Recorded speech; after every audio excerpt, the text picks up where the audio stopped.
يا أخواني سبب وفاة الأخ جميل. الأخ جميل هو عندي له تقريبا 20 يوم وهو عندي. اتصل لي أول يوم قال لي يا أخي محمد أنا حصلت على شغل تستقبلني عندك اليوم. قلت له حياك الله، والسكن سكنك لو تقعد عندي سنة أنت ولا غيرك، وما نرد الضيف. ارجع ما عاد صح شي في هذا الشغل. جلس عندي قعدنا احنا والشباب بيض الله وجيههم ما بيقصروا قسما بالله، بنسعي له على شغل، بنسعي له على شغل، بنسعي له على شغل. لو ما امس يا اخواني حصلنا له شغل، ولكن مشكلته في اقامته منتهي وعنده بلاغ خروب.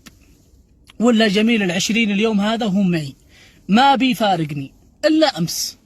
اليوم انا نمت للساعة 5 لانه ما نمت الا متأخر، وجميل خرج مع احدى اصحابي على اساس يروح يشوف الشغل. ما عاد صح شيء. لو ما اليوم يا اخواني الراجل ضايق نفسيا جسديا بسبب التنمر اللي بيشاهده في المواقع التواصل الاجتماعي. وبالرغم انه طلع واعتذر وقال انا اخطأت وانا معتذر، والرجال ضايق له تقريبا سنة وشهرين بلا شغل.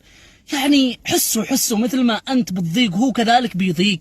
هو ملاك، هو بشر يا أخواني. ربنا يعطيكم الصحة والعافية. بسبب التنمر وبسبب الكلام اللي بيشاهده في المواقع التواصل الاجتماعي، هذا سبب وفاته. المهم يا أخواني، والختام اللي بيطلع ويستعجل بالكلام، يا أخي اتق الله في نفسك، يا أخي اتق الله في نفسك. لا تكون تلاحق الترند من ظهور خلق الله. حرام. الرجال انتحر وقدوا عند الله سبحانه وتعالى. ما معانا الا ندعي له الله يرحمه ويغفر له. سبب وفاته يا اخواني التنمر، والشيء الثاني ضايق هو بلا شغل. قد كانت فرجت له من 7 سماء قدام ساعة، قعدت ادور بعده رحت قصدي انه راح يصلي بالمسجد، والله ما خليت مسجد بالحي على اساس ابز الرجال واوديه عند صاحب الشغل اللي نشرت المقطع الفيديو السابق.